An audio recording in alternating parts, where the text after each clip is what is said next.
আসসালামু আলাইকুম সবাইকে। আশা করি সবাই ভালো আছেন। আমি মোহাম্মদ রবিউল ইসলাম, একজন প্রফেশনাল গ্রাফিক ডিজাইনার। তো গতকাল ক্লাসে আমরা দেখেছিলাম যে ইমেজের একটা ব্যক্তির আই কালার কীভাবে চেঞ্জ করতে হয়, খুবই শর্ট টেকনিকের মাধ্যমে শিখেছিলাম। এবং আজকে আমরা শিখব একটা ইমেজের ড্রেস কালার কীভাবে চেঞ্জ করতে হয়, খুবই শর্ট টেকনিকের মাধ্যমে শিখব গত ক্লাসের মতোই। এটি খুব সহজ, আশা করি আপনাদের ভালো লাগবে। ভিডিওটি লাস্ট পর্যন্ত দেখবেন। তো চলুন শুরু করা যাক আজকের ভিডিও। চ্যানেলে নতুন হয়ে থাকলে অবশ্যই সাবস্ক্রাইব করে পাশে থাকবেন। ওকে, প্রথমত আমরা ডেস্কটপে ওপেন করে নিব ফটোশপ অ্যাপটি।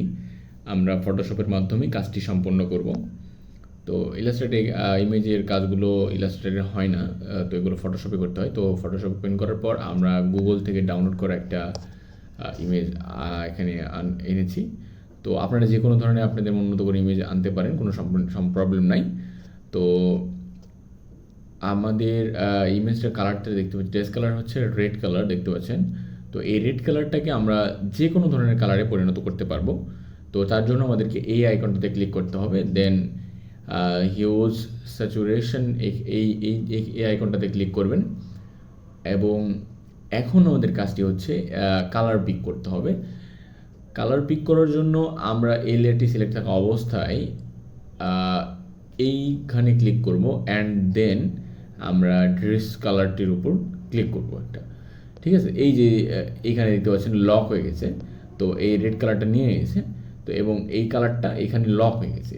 এবং আমরা পরবর্তীতে চাইলে আর এই নিচের কালারগুলো চেঞ্জ করতে পারবো না, চাইলে অন্যান্য কালারগুলো চেঞ্জ করতে পারবো।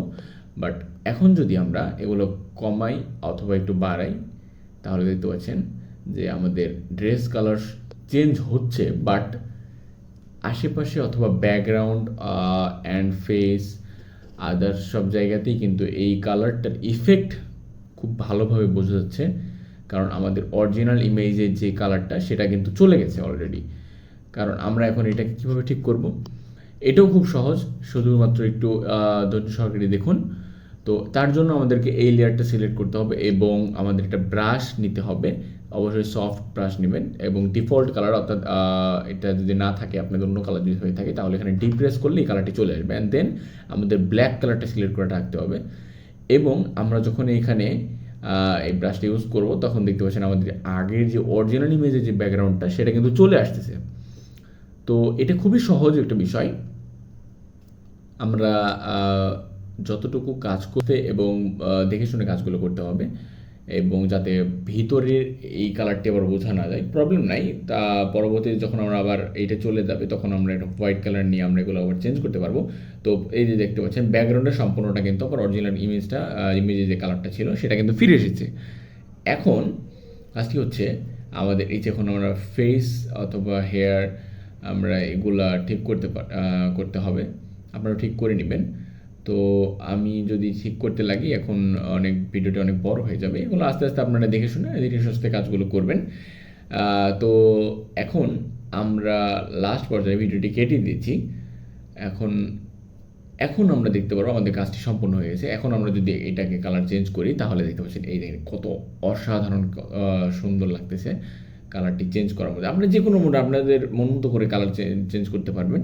দেখুন, আর বাইরে যে অরিজিনাল ইমেজটা আছে সেখানে আর ইফেক্ট করতেছে না, যে কোনো কালারই করতেছে না, এবং ইমেজের অরিজিনাল কালারটা ঠিক আছে। এবং আমরা যে কোনো কালার চেঞ্জ করতে পারছি কোনো সমস্যা ছাড়াই। তো এই দেখুন আগে কেমন ছিল, এবং আমরা চাইলে এটা যে কোনো কালারে পরিবর্তন করতে পারি। এইভাবে আপনারা যে কোনো কালারটাকে ড্রেস কালারটা চেঞ্জ করতে পারবেন।